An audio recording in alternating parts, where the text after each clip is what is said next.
Първият етап е етапа на изолацията. Ставаме с лице към стената и докосваме първо с носа, после с брадичката,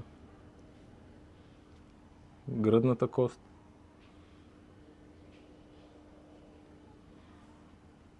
ребрата или слънчевия сплит,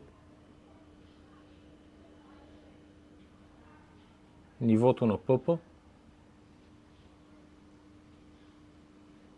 и таза.